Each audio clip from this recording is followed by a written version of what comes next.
আসসালামু আলাইকুম ভিউয়ার্স, আজকে আমি আপনাদের সাথে শেয়ার করব লেয়ার মুরগির ভুনা রেসিপি। এখন যেহেতু রমজান মাস, চাইলে কিন্তু এইভাবে লেয়ার মুরগি ভুনা করে সেহরির সময় এক প্লেট ভাত অনায়াসে খেয়ে নিতে পারবেন। কারণ এই মুরগির ভুনা রেসিপিটা খেতে এত বেশি মজাদার হয়।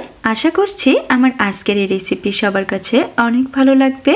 চলুন তাহলে দেখে নিই। এখানে আমি লেয়ার মুরগি রান্না করার জন্য মুরগির ডানা, পা, চামড়া সব অংশ নিয়েছি। এক কথায় মাংস সহ মুরগির সমস্ত অংশই আমি এখানে ব্যবহার করেছি।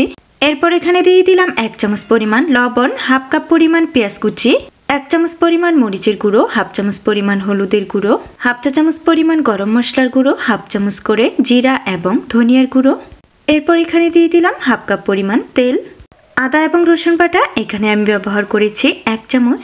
এরপর এখানে দিয়ে দিচ্ছি কিছু আস্ত গরম মশলা, 2 টুকরো দারুচিনি, 4-5টির মতো সাদা এলাচ, 2টি তেজপাতা। তেজপাতাগুলোকে আমি মাঝখান থেকে ছিঁড়ে দিয়ে দিলাম। সমস্ত মশলাগুলো এখানে দেওয়া হয়ে গেলে এখন আমি হাতা দিয়ে নেড়ে চেড়ে সবকিছু খুব সুন্দরভাবে মিক্স করে দিচ্ছি।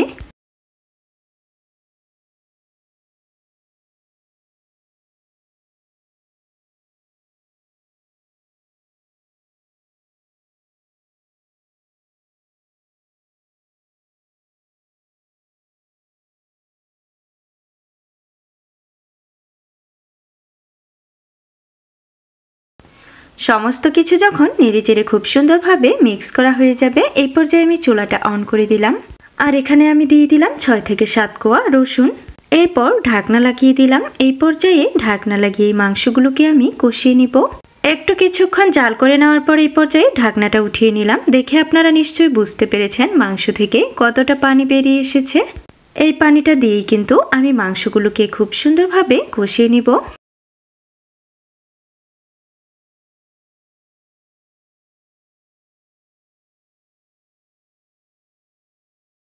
মাংসগুলোকে খুব সুন্দরভাবে নেড়েচেড়ে দিয়ে এই পর্যায়ে আবারও ঢাকনা লাগিয়ে মাংসগুলোকে সেদ্ধ করে নিচ্ছে।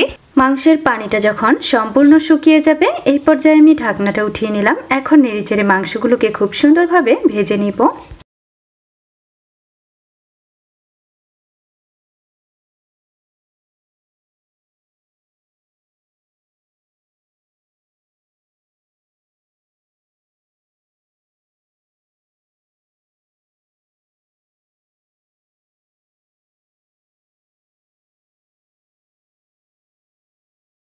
অনবরত নেড়েচেড়ে কিছুক্ষণ মাংসগুলোকে খুব সুন্দরভাবে ভেজে নিয়েছি। এই পর্যায়ে এখানে অ্যাড করে দিচ্ছি পানি। এখানে আমি 3 কাপ পরিমাণ পানি অ্যাড করে দিলাম। আর পানিটা দেওয়ার পর মাংসগুলোকে নেড়েচেড়ে খুব সুন্দরভাবে মিক্স করে দিচ্ছি। এরপর ঢাকনা লাগিয়ে এই মাংসগুলোকে আমি আরও 20 থেকে 25 মিনিটের মতো রান্না করে নিব। এই পর্যায়ে ঢাকনাটা উঠিয়ে নিলাম। দেখে আপনারা নিশ্চয়ই বুঝতে পেরেছেন মাংসের ঝোল কিন্তু অনেকটাই শুকিয়ে এসেছে। তো এই পর্যায়ে ফ্লেভারের জন্য এখানে দিয়ে দিলাম 4-5টির মতো আস্ত কাঁচামরিচ। কাঁচামরিচগুলো এখানে দেওয়ার পর আবারও মাংসগুলোকে নেড়েচেড়ে খুব সুন্দরভাবে মিক্স করে দিচ্ছি। এরপর আবারও ঢাকনা লাগিয়ে মাংসগুলোকে রান্না করে নিব যতক্ষণ পর্যন্ত মাংসের সম্পূর্ণ ঝোলটা শুকিয়ে না যাচ্ছে। তো কিছুক্ষণ ঢেকে মাংসগুলোকে জাল করে নেওয়ার পর এই পর্যায়ে ঢাকনাটা উঠিয়ে নিলাম। আর এখন দেখুন মাংসগুলোর থেকে সম্পূর্ণ ঝোলটাই কিন্তু শুকিয়ে গিয়েছে। আর মাংসগুলো একদম ভুনা ভুনা টাইপের হয়ে গিয়েছে। এই পর্যায়ে আমি আরও কিছুক্ষণ নেড়েচেড়ে এই মাংসগুলোকে জাল করে নিব।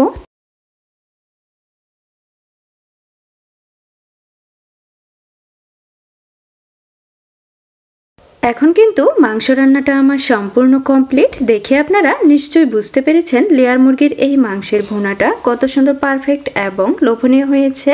রমজান মাসে সেহরিতে আপনাদের এইরকম যদি একটি মুরগির মাংসের রেসিপি থাকে, তাহলে গরম গরম ভাতের সাথে আর কোনো কিছুই লাগবে না।